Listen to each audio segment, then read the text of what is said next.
Hello and welcome to Talking Sense, a Pittsburgh Works Together interview series featuring our region's most influential leaders. We'll get their perspectives on jobs, the economy, and other topics vital to Pittsburgh's progress. I'm Kelly Brennan, and on today's episode, I speak with Pennsylvania State Senator Devlin Robinson. Senator Robinson shares his thoughts about economic development opportunities, energy policy, and other factors impacting the Commonwealth. We hope you enjoy this insightful and informative discussion. Senator, thank you so much for joining us today. I'm excited to get to know you a little bit more. Of course, I'd love to know more about your background. I know that you are a Pittsburgh guy. Born and raised? Born and raised. I was born and raised in Brookline, which is a great neighborhood, and I graduated from Central Catholic High School in 2001. Roll Vikes. That's right. And you still get back to the high school every once in a while to speak to the students? Absolutely. Every once in a while. I actually have some of my former classmates that are teachers, and I'll come in and speak about, one is a history teacher, so we'll talk about the wars in Iraq and Afghanistan, and another is a leadership teacher, and we'll come in and talk at one of the classes. That's wonderful. So after Central Catholic, where did life take you next? Well, I turned 18 in May, and I graduated high school in June, and the first thing I wanted to do was become a Marine, so I signed up for the Marines in July, and I was a lifeguard at the South Park Wave Pool, and I didn't want to leave for boot camp before the summer was over because it's a pretty good job. So my ship out date for boot camp was actually October 15th. So I was already signed up for the Marines, and I was home to see September 11th. And on that day, that afternoon, I changed my contract to the infantry, and that put me on a pathway to 3 tours in Iraq and Afghanistan. Wow. We thank you for your service. What an impactful moment in your young life. And I imagine, like you had said, that kind of shaped your course for your career. Yeah, it really did. You know, they always talk about that, it makes you grow up, which Sure. is obviously true. It teaches you a lot of responsibility. It teaches you, how to think on your feet, how to, process information and come up with a long-term goal, to set each step to achieve that goal or that objective. And that's what I've been using, my entire life. Absolutely. And so that applies to your role now as state senator. So let's talk about Pennsylvania. Really, what's in your current position, what is the biggest issue that you see facing the Commonwealth? Personally, the biggest issue is, we are losing population, and we're losing population in the region, and we're losing population throughout the state. And, what does that do? I mean, at the very least, it's taking away tax revenue. Sure. So Pennsylvania is an older state. There's a lot of infrastructure needs. So the people that are going to stay in Pennsylvania are going to be the ones that are going to have to pay to keep up that infrastructure, and that's going to be raising taxes. Now, if we can keep our young people here and get good family-sustaining jobs, and actually start attracting a lot of other people from throughout the country and throughout the world to come to Pennsylvania, you'll then grow the tax base horizontally and keep taxes low for the individual. And so ultimately that aids our economic development in the region. So how does Pennsylvania, what exactly do we do as a Commonwealth to remain competitive then? Well, you have to attract businesses, and you have to attract people. Right now, our world-class institutions like Carnegie Mellon, University of Pittsburgh, Duquesne University down the street, Robert Morris, we have a lot of great institutions, and we have a workforce that's willing to support and help them grow. So a lot of people are coming in. Pittsburgh is on the map. But when they come in, and I've talked to a lot of people, they want to go to Silicon Valley. They want to go to Austin, Texas, Nashville, Chicago. when Pittsburgh has a lot to offer. So we in the state, we fought pretty hard under the last administration to lower the corporate net income tax. We were one of the highest in the country at 9.9%.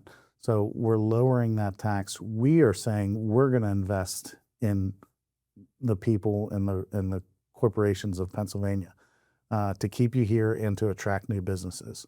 And new businesses will have new workers. Absolutely. Let's pivot to energy. Energy, of course, is a major issue for Pennsylvania. This is a topic that we've touched on this podcast in several episodes, as we are a major energy producing state. So we, though, are on the edge of a electric supply crisis. How do you see the state progressing, and what should the state's energy policy address? First off, we have to make sure that everybody knows just how much energy Pennsylvania actually produces. Absolutely. Okay. Like you said, we're one of the largest energy producing and exporting states in the country. We are only second behind Texas in the natural gas production. We have a robust nuclear energy environment, and we have renewable energy that is coming online as well. So it's there. And like I said, we're exporting that energy to our neighboring states. So that being said, the first thing that we have to do is settle the issue with RGGI, Regional Greenhouse Gas Initiative, which is a carbon tax on production. And it's an interstate compact. So these other states that are in it are not energy producers. So we're being taxed unfairly if it goes through. Now, the legislature, we have been fighting both governors to stop this from happening so that we can grow the energy economy. And like I said, that is fossil fuels, nuclear, and renewable energy. We want a robust system so that the entire ecosystem is able to thrive. So that is number one. Okay. We have to make sure that we have policy in place to allow the energy industry to thrive. Number two, permitting reform. We are, one of the most difficult states to do business with in regards to getting a permit. And, when companies come in and they're looking at, it could be 2 years before you can even put a shovel in the ground. They're going to go to West Virginia. They're going to go to Ohio. You're not the first person to state this in an interview on this podcast. Right. And Senator, we talked a lot about the jobs coming to the region, right? Wanting to keep the families here. What about infrastructure, right? That's often a common topic, especially in Pittsburgh. Mm-hmm. What type of investment projects are going on from the government right now to focus on our infrastructure and improve it? So first of all, I'd like to say that, Pittsburgh has one of the greatest workforces in the entire world. Yes, we do. And, with all those union training facilities that are all over my district, they are really world-class teaching institutions. And I could not stress enough what a great career path that the building trades is going to be. Those careers will not be replaced with AI. I can tell you that. And the government knows that. And we have a lot of needs here in Western Pennsylvania and Pennsylvania. And, we just built a $2 billion world-class airport. Mm-hmm. I just went to the ribbon cutting on Saturday. It's one of the most beautiful places that you'll ever see. I mean, you're going to be proud to welcome people into Pittsburgh through that airport. That airport was also paid without any tax dollars going to it. So that was paid by all the natural gas revenue underneath the ground there at the airport. And there's also a lot of infrastructure investment coming into Western Pennsylvania and Allegheny County in particular. We just opened up the Southern Beltway, a brand new highway to connect that airport. We have a lot of highway, roads, and bridge infrastructure investment coming by the way of hundreds of millions of dollars. And we also have a lot of projects happening on the rivers with the locks and dams. I'm part of the Port of Pittsburgh Commission. So we have hundreds of millions of dollars coming in to revamp and grow that industry as well. A lot of opportunity there. Absolutely. How about you personally? What legislation are you working on that you would like to see get through? So I've actually heard from a lot of my constituents, parents and teachers alike, that they want to get cell phones out of schools. Their children are, addicted to their phones, and it's causing a lot of problems in the classroom for both the student and the teacher. I believe that a school, number one, their responsibility is to educate children on reading, writing, and arithmetic, and then everything else should follow. But, as I told you, we are investing in the future of Pennsylvania, and the way to do that is by educating students. We want to make sure that people that are coming and being educated in the Commonwealth are competitive whenever they graduate from high school.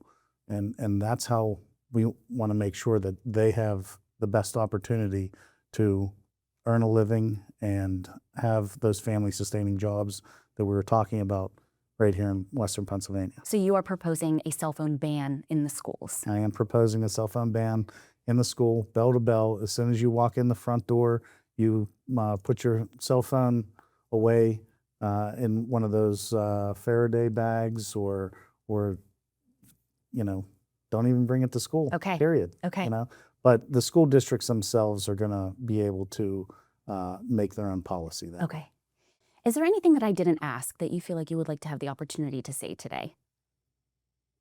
We have a very diverse Commonwealth, and I'm a veteran myself, and I've been doing a lot of work with my fellow veterans, and I want to make sure that we provide all the services and all the needs that we can for those veterans. I think we have about 750,000 veterans in the state of Pennsylvania. Wow. So it's going to be a daunting task, but they have served us, and we should be serving them. And this is a task that you will be taking on.